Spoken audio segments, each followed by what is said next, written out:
Hello dear viewers and welcome to T-World. Kindly hit the subscribe button and we will be on our way. In today's news, Donald Trump is becoming progressively disturbed with the House board examining the January 6, 2021 revolt as it commences a portion of discoveries with formal proceedings have collected hammer-to-hammer link inclusion, no doubt stirring up a lot of inconvenience for the TV-fixated previous president, concealed at his Bedminster Golf Club. Trump has gone through the previous week venting his disappointments to almost any individual who will tune in. He has likewise taken his grievances about the council out and about, attacking the legislative board during a discourse to moderates in Nashville last Friday. I failed to see the reason why Kevin didn't put anybody on the board of trustees. Trump has as of late fussed to people around him. As per a GOP source with direct information on the remarks, a reference to House Minority Leader Kevin McCarthy's choice to blacklist the Select Council after House Speaker Nancy Pelosi dismissed two Republican individuals he initially decided to sit on the board. Trump's developing disappointment with the shortfall of any no-nonsense allies on the Select Advisory Group, which has given the board continuous broadcast appointment and denied Republicans of the capacity to question observers progressively, is very most recent illustration of how the formal conferences have gotten under his skin. The previous president has recently grumbled about his absence of partners on the board. However, he has become particularly exasperated throughout the past week with his powerlessness to prudently answer the council's discoveries without understanding what the board intends to uncover during each conference. Trump has likewise openly and secretly attacked previous Vice President Mike Pence, whose head of staff Mark Short and previous top White House legal advisor Greg Jacob have both been highlighted conspicuously in the select panel hearings, but chime an uncomplimentary focus on the strained crusade Trump coordinated at Pence and others as he frantically endeavored to remain in power. And keeping in mind that Trump has been satisfied by the counter-programming exertion being pursued by his Capitol Hill partners in moderate media and via virtual entertainment, he has still wanted to assume control over issues. He responded to the Board of Trustees' most memorable Ideal Time hearing recently with an extended 12-page rejoinder slamming the test into the dangerous Capitol revolt and gave a lot of his hour-and-a-half appearance at the Faith and Freedom Coalition's Road to Majority gathering last week to pummeling Pence and the council's two Republican individuals, Reps. Liz Cheney of Wyoming and Adam Kinzinger of Illinois, as the previous president considers sending off another official bid possibly before the midterm races. He has likewise become easily affected to how the hearings are being gotten by watchers and electors the same. As per different Republicans near Trump, a lot is on the line. The examination couldn't project Pence, one of his expected 2024 opponents, in a positive light, as specialists highlight the previous VP's part in forestalling an established emergency. However, it could likewise portend possible legitimate difficulty for Trump, who is now wrestling with various fights in court irrelevant to his job in January 6. Trapped in this high-tension environment, Trump has begun to coordinate his resentment at individuals both inside and outside his circle, from McCarthy and Pence to his previous head of staff Mark Meadows and Attorney General Bill Barr. One of Trump's central grievances actually has fixated on the absence of Republican portrayal on the council. Cheney and Kinzinger, who were both designated by Pelosi, are fervent Trump pundits. McCarthy picked 5 Republicans for the board. However, Pelosi, in an uncommon move, rejected Reps. Jim Banks of Indiana and Jim Jordan of Ohio from serving on the council since they upheld endeavors to upset the 2020 political race, not just as Trump secretly vented about McCarthy selecting to pull out his excess picks for the board. However, Trump likewise took that complaint public in a new radio meeting. However, he didn't specify McCarthy by name. Sadly, a terrible choice was made. Trump told moderate moderator Wayne Allyn Root, "This board was a terrible choice. Not to have portrayal on that council. That was an incredibly silly choice since, they attempt and imagine like they're genuine. And just when you get into the inward functions you express out loud. Whatever sort of a thing is this? It's simply an uneven witch chase. We have no portrayal on this board. We ought to surely have a few Republicans, genuine Republicans. We have no one on that board who can retaliate," Trump expressed prior in the meeting, as it were.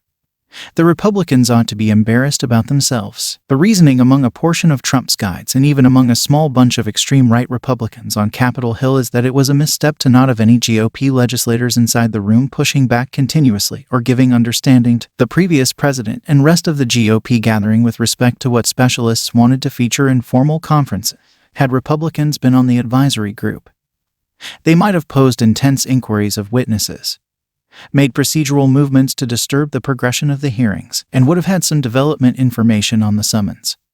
taped testimonies, and other proof gathered by the board. CNN recently revealed that Trump was surprised by seeing his girl, Ivanka Trump, and his child in regulation Jared Kushner show up in a video cut during the main broadcast hearing, despite the fact that he realized they had both spoken with the Board of Trustees. The previous president whined to helpers at the time that his girl's declaration was taken inappropriately and purposely included to humiliate him.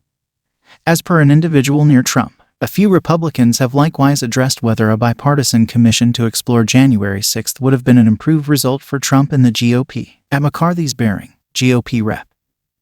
John Kakko of New York worked out an arrangement on a commission that would host expected both get-togethers to settle on summons, constrained the commission to wrap up its work toward the finish of last year, and kept any ongoing lawmakers from serving on the insightful body. Yet, McCarthy and Senate Minority Leader Mitch McConnell both went against the commission, which wound up bombing in the Senate and drove Pelosi to lay out a select panel, all things being equal. One GOP source considered the move a strategic mistake. Jordan, in any case, guarded McCarthy's navigation and said the GOP chief had no real option except to blacklist the select board after what Pelosi did.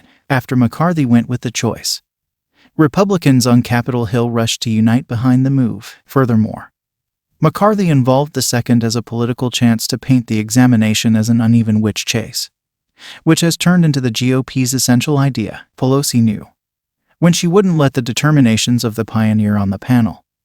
She realized Kevin had no other decision. Jordan told CNN, "You're accomplishing something that hasn't been finished in that frame of mind of the nation, and we're simply expected to oblige it." No, in any case, regardless of whether the greater part of the GOP regrets absolutely nothing about McCarthy choosing to yank his excess Republican picks from the advisory group, it very well may be hazardous that Trump is rethinking McCarthy, who needs the previous president's help to become Speaker one day. What's more, in the moderate radio meeting, Trump made a special effort to clarify that he has just supported McCarthy for reappointment, however not for Speaker, a position McCarthy has long had his sights on and is supposed to look for, assuming that Republicans retake the House this November. Individuals near Trump, who needs House Republicans to forcefully examine President Joe Biden on the off chance that they end up in power, say he has deliberately kept a speakership underwriting to keep up with influence not too far off. No, I haven't, Trump said, when the moderator proposed he had embraced McCarthy for Speaker. No, I embraced him in his race. In any case, I haven't supported anyone for Speaker. Inside Trump's circle, his displeasure towards another top Republican, Pence, has planted pressure between partners who share his disappointment with the apparent job Pence helpers have played in the formal reviews, and the people who accept his assaults are both outlandish and pointless. Assuming Trump will probably discourage Pence from possibly testing him in a 2024 official essential. Partners of the previous VP say it won't work, noticing that Pence will settle on that choice for him, and aside from Trump's analysis. In any case, Trump is supposed to proceed with his surge this end of the week when he shows up at a mission rally in Illinois for Republican occupant Rep. Mary Miller. As per a GOP source near Trump, I don't see him easing up on Mike at any point in the near future, and, honestly, the more Mike is out there getting things done with clear 2024 connotations, the more he will raise hell for himself, said a Trump counselor. Simultaneously, some in Trump's circle actually accept that Pence doesn't represent a genuine danger in 2024, especially assuming that he goes against the previous president. He has no political window, another Trump consultant told CNN, alluding to Pence's possibilities of an effective official bid. Pence, in any case, keeps on strolling a political tightrope. While the previous VP has not disrupted the general flow of his previous consultants affirming before the Board of Trustees, he has likewise tried to limit any association with the continuous hearings, rather making a progression of public appearances where he has zeroed in on different issues like the economy and line security. He likewise rescheduled a long-arranged visit to Capitol Hill to meet with the Republican Study Committee on Tuesday. The meeting would have not exclusively been abnormal timing for Pence, yet in addition would have possibly put Republicans like Banks, the top of the RSC, targeted, which most Republicans are anxious to stay away from. While Pence declined an encouragement to likewise show up in Nashville last week, he has of late joined Gov. Mike DeWine in the basic milestone province of Ohio for a roundtable on oil and gas areas, and he conveyed a strategy-weighty discourse at the University Club of Chicago on Monday, reviewing his pitch to essential citizens in the event that he looks for the GOP official designation. The previous VP has visited every one of the 3 early Democratic states throughout the last year, some at least a time or two, and is because of delivery a book about his time in the organization later this fall. During his appearance in Chicago on Monday, Pence over and over beseeched Republicans to maintain the emphasis on the future, a distinct difference with Trump's practically particular spotlight on the 2020 political decision in his own public appearances. In the days among now and Election Day, we want you to say okay, yes to the future. Yes to an eventual fate of opportunity and our loved qualities. Also, the Republican Party should be the party representing things to come, Pence said. Board of Trustees individuals have said they might in any case give a summons to attempt to urge Pence's participation with the continuous examination. However, after last Thursday's hearing, various sources acquainted with the test recognized that stays far-fetched at this stage. Pence, in the interim, has offered little sign that he would affirm willfully, either openly or in secret, a move that would positively raise the at present uneven showdown with Trump with minimal political potential gain. Be that as it may, Pence isn't the main White House veteran trapped in Trump's line of fire. The previous president has additionally griped to partners about the substance of instant messages that Meadows gave to the council prior to ending his participation. Messages to Trump's then head of staff from his own grown-up youngsters, live partners at Fox News, and a portion of his staunchest allies on Capitol Hill have uncovered exactly the way that frantic some were for Trump to censure the savagery at the U.S. Capitol promptly, and their outright irritation with his underlying reaction. Declaration from no less than two previous Meadows helpers, Cassidy Hutchison and Alyssa Farah, has likewise demonstrated basic in the continuous January 6th test, with Hutchison purportedly uncovering in her shut entryway statement that Meadows consumed papers in his office following a gathering with Rep. Scott Perry of Pennsylvania, where the two men talked about endeavors to dismiss the 2020 political decision results. Perry was the primary individual to associate the then-president with Justice Department lawyer Jeffrey Clark, who Trump considered placing responsible for the top policing to assist with executing intends to upset his loss. If you made it to the end of the video, kindly hit the subscribe button and leave a comment, it helps the channel.